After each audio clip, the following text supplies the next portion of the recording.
Welcome to the We've Been Drinking MMA podcast. We are talking about the UFC 293 Adesanya Strickland. And we are on the third fight, I believe, and it's between Manel Kape and Felipe Dos Santos. Felipe Dos Santos. They call him Lipe Daytona is his nickname.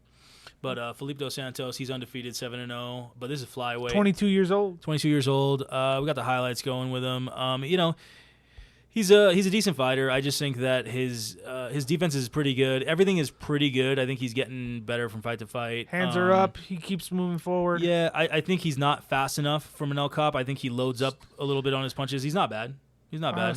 Against Starboy, it's a different competition level. Exactly. And, it's like he's maybe, he's pretty good in the first round like a lot of fighters, but second, third round, you'll start seeing Felipe Dos Santos start slowing down. Defense starts not, saying lazy punch. You see that? Yeah. So, we got the highlights going while we're talking about it. So, anyways, Manel Kape is a minus 370 favorite, but Manel Kape is a guy who's top 5 in the weight class of flyweight, right? 125 He's a dangerous fighter. Pounds. Dangerous fighter, phenomenal talent. We're talking about head movement. We're talking about in and out, super fast movement, very slick with his footwork, and just different angle striking. we're talking a guy who could awesome. potentially fight for the belt with like one or two more fights type of fighter caliber.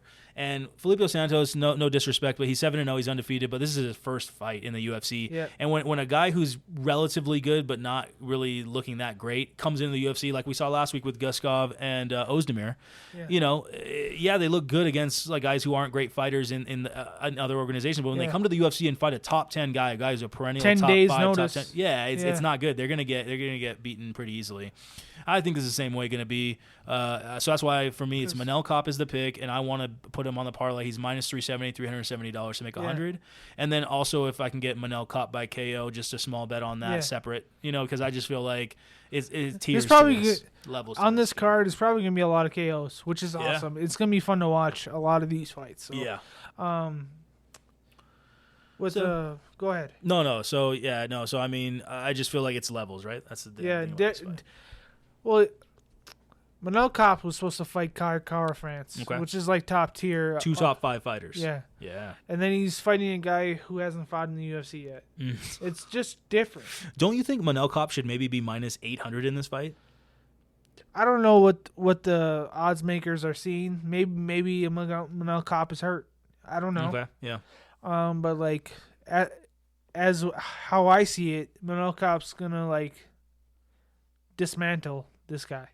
Yeah. Right? And he's probably going to take him out. I don't really know. I don't know why he's only minus 370. I see a guy who sometimes, Felipe Dos Santos in the highlights, he's throwing a lazy punch here and there against a guy who's top tier like Manel Kape who can, shut your lights out with a really fast couple 1-2 strikes.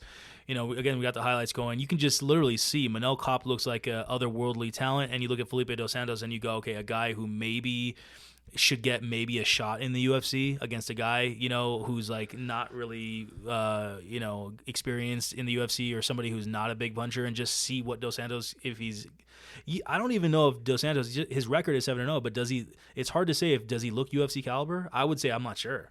Well, you only can see so much. You can only see so much, but he's only 22. He's young. He's had 7 fights professionally. Yeah. I mean, how much stuff can we actually see? Well, I'll give you the the fact is that he's been jumping from organization to organization every other fight. Yeah, and he's just trying to get a paycheck. He's trying to get a paycheck, and he's never been champion at any of these lower level organizations.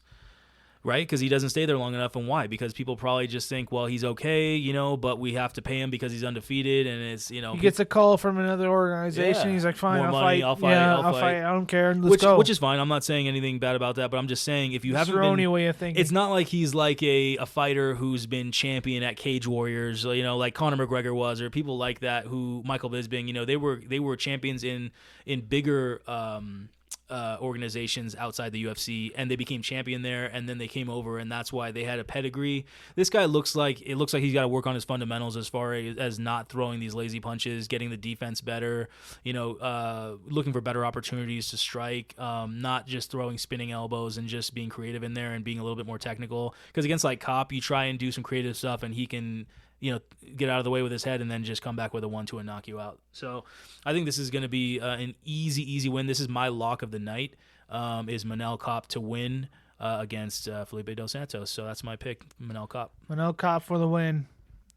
Lock. Lock it up. Lock it up. I think great price. I really believe that Kopp should be minimum minus 600 in this fight. That's my opinion. Yeah, but you're getting good money at minus it's 370. great money, and you're gonna put 370 down. Aren't This is you? one of those things where I'm just like, I don't believe in borrowing on margin, but like this would be a fight for me. I'm just like, I'm considering like, hey, can I get a 20,000 loan?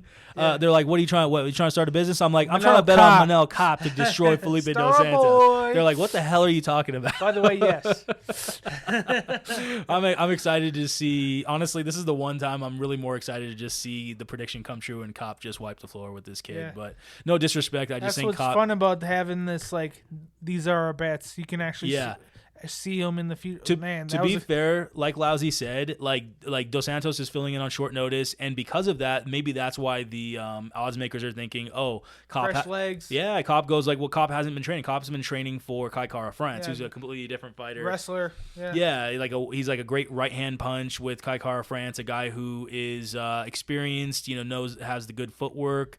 Hard worker in there. And he absolute granite for chin. Yeah, exactly. And then Dos Santos is like kind of a taller, lankier fighter who is more creative but not so technical. So all of a sudden you look at that and leaves himself open. Yeah, leaves himself open, but also can throw some interesting type of weird spinning stuff that he wasn't catch. ready for. Yeah, exactly. So maybe they're thinking, oh, this is a weird matchup. But for me, I'm just like, man, I just think it's inexperience versus experience. Star boy, Mr. man. Backflip himself. Let's go, man. Manel Kopp here. Manel Kopp for the win. Man. Easy times.